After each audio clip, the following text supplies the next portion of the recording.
Hello and welcome again to Steve's ultra long laboratory, where things come to be looked at when they have things wrong with them that most people wouldn't touch or are interesting. They come here, and this is a radio, the common of these actually. This is a radio called the Bush Sandpiper. Okay, I'll just so you can see it there. Yeah, see, look into the camera there. Yeah, that is a Bush Sandpiper. Okay, now this one. It's got a little bit of a problem, which you can see from the back. Maybe you can, maybe you can't, I don't know from that. But the problem is something which is very common with transistor radios of this era, and they need to be looked at in a certain way. And when sets have this problem, you need to handle them rather differently, shall we say, which is what I'm going to do now. What I did, this radio, the batteries in this have gone acidic, they've leaked, and for that reason they're stuck together, they're stuck in the unit. So the first thing you have to do is get them out. Okay, they have to come out. There's no if or buts about it. These have to come out. They have to be got rid of as quickly as possible and as safely as possible, because these are pretty nasty things there. Which is why, by the way, I've got this fancy glove on. It's not because of COVID-19 or anything like that, although I believe these are sexy these days. These are actually not for that. These are just to keep the acid off my hands. It's no reason other than that. So now this one now has to come out. So, and look at that, you see, and this one too. If you look, you see, I'll hold it up for you. Can you see? They're quite acidic. Look at that, you see, all over them. That powder is very nasty, very acidic. So those batteries are now but nothing more than the bin, which is where I'm going to put them, wrapped up in this as well. So these are something which you have to wrap up in the end, because a dustbin really doesn't like being caught up with stuff like that. For obvious reasons, because of course they hurt, you know. And dustbins these days are very, very easy to upset. As you know, if you don't leave a tip at Christmas, just throw some on the staff as Londonigan and Popsick. So now you can't put other radios with the battery straight in it without having a look first, which is what I'm hoping to do now. This sort of thing, by the way, is common, and a lot of people will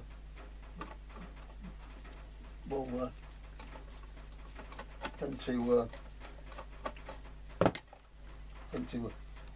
ditch your radio for this. I don't, without having a look for this, because they can actually be salvaged, as it were. Let's see what we're going to do with this one. It's quite an old one. This one that's from 1974, but these sets first came on the market in 1971. For the time, actually, these were quite good. They were quite good because the VHF in those days only really went up to 100 megs. This one goes up to 100 and 405, so they actually went further than the VHF it did in those days. Now, of course, they go to 108, so this it'll get most things, but as I heard one person say back in the day, that the higher up the band you go, the less of the intelligence of the programming. So maybe it's true with that, I don't know, but it's something which we do have to think about very carefully, because of course at the top of the band, of course, there's some stations which, quite frankly, I would not put on the air, but there you go. Right, now, although the batteries are out and the radio is apart, one thing that you do not do straight away is put new batteries in it. This one isn't too bad. The circuit board here seems to have escaped, but the back has to be cleaned, not because it's dirty, but because of acid deposits inside. as you can see there. You see it? Yeah, bottom there. They have to go inside, and also the battery holder here as well has to be dealt with as well, which again we will do very soon. That, by the way, that's the aerial. That's okay. That's escaped. So now we simply get the battery holder and put that out.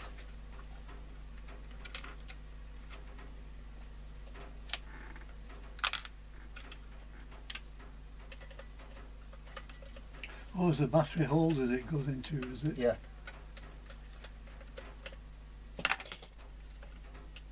So this has to come off as well, you see? Yeah. So come now. Always say should, but never would. Oh, that's a clever person one, isn't it? Never mind. It'll come now, you watch. There we go. Yeah. Right. And of course, now it's obviously red goes to volume control and black goes to deck. So we just again, this comes off here, and let's find out the best way to do this. Probably to do it somewhere like there, or maybe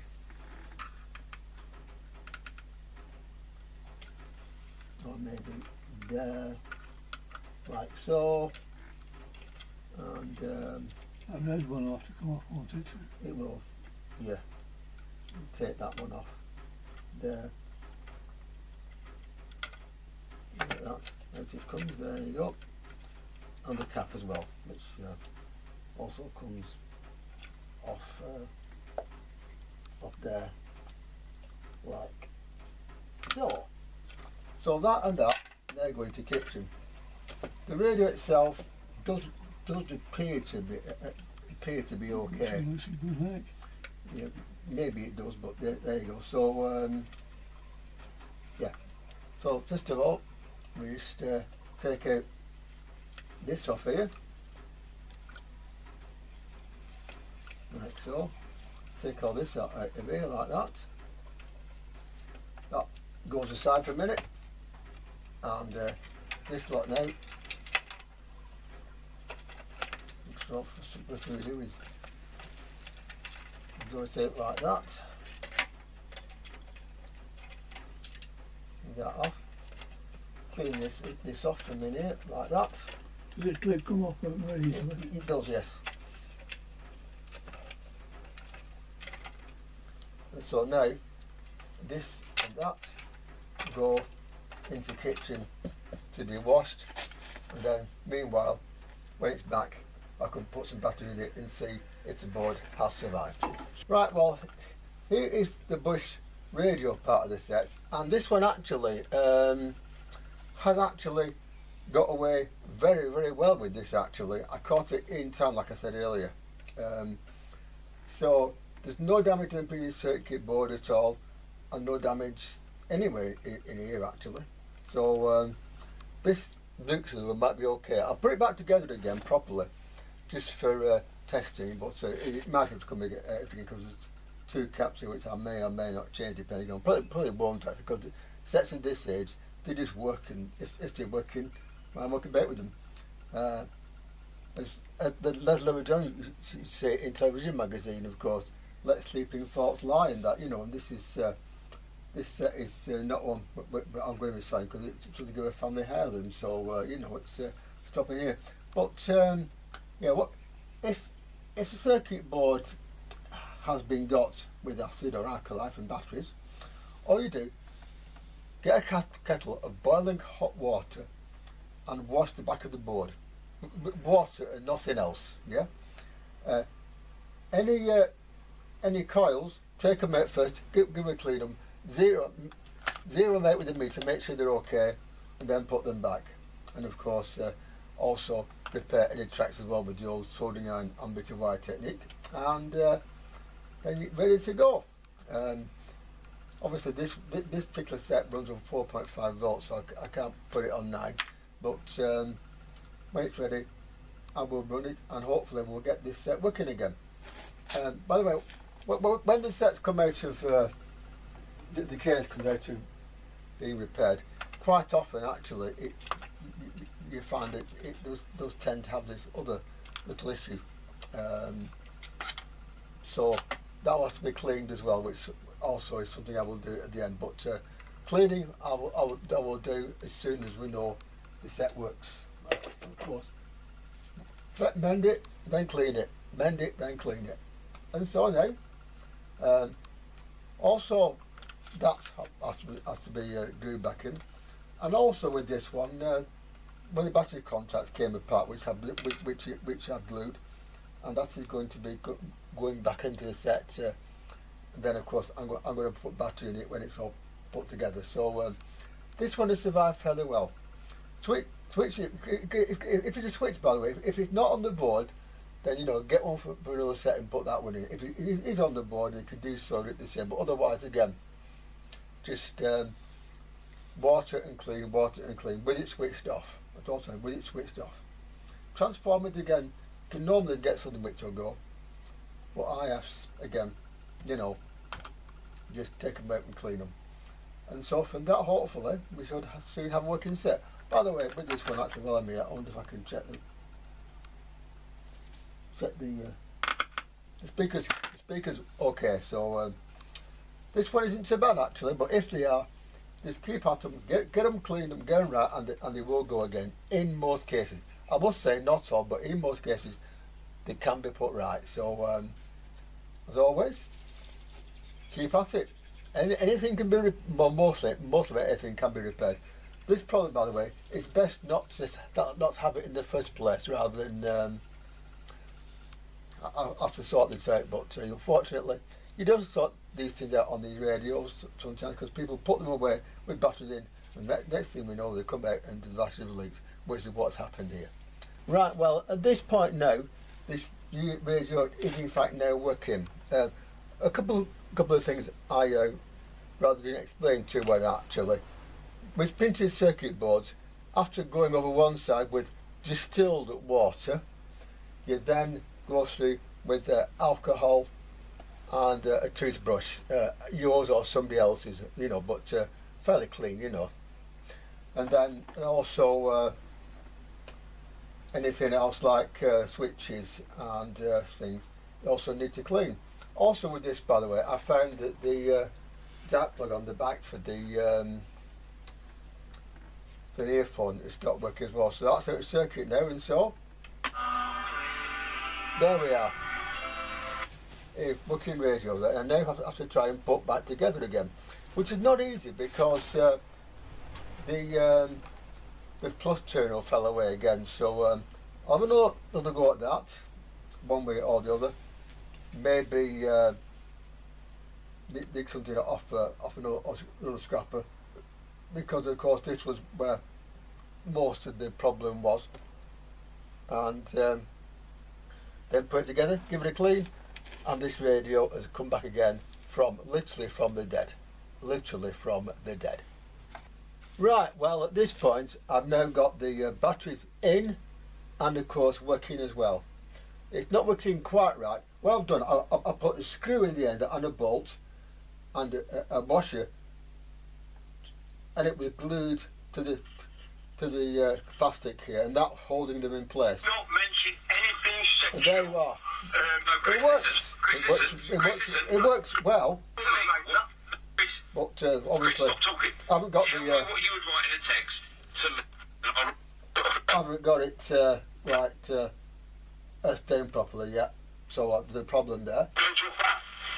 But apart from that, it's just about ready to go on all bands. So there you are. Now, of course, I've got to get this apart and reassembled as well. And so this set is now working. It's happy again. And next time we see it, in about a minute's time for you, it'll be up, running, and of course back in use. And here it is, working after all its problems. for too long. He's now 3-2, yeah. Good game, something in the crowd, man. Really good game. And there you are. As we... Looking at all bands now, but obviously after all it's been through, of course, now needs to clean, which I'll do. But that is how to put right a radio that's had problems with battery acid, causing problems at the back there. So that one is now working. It's come back from dead, as I said before, and it's quite easy to do. Just basically clean everything thoroughly. Any parts that are damaged or corroded, change them, take them out and change them. If anything like tuning capacitors or transformers or IFTs are faulty, you might have a problem on your hands. But apart from that, some transistors, apart from that, just get in there and do what you can with them, because anything can be saved, including of course this radio. So until next time, goodbye, and always keep fixing radios. Bye bye. I think it's Beardsley. No, I'm happy with Beardsley. I'm happy to say that. This is great. Come on, I'm proud of that. Little bit, Norris. Go on, ask him. What's the score? 4-2. Ask him up.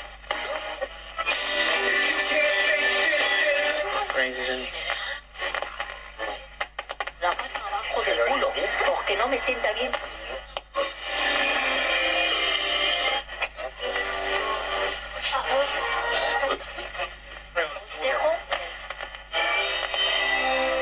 Yeah, get it on. Got to get on. I told you it's going to be Right, get into the workings. Welcome to Ace on the House. Stromer's over there in his living room. Yeah.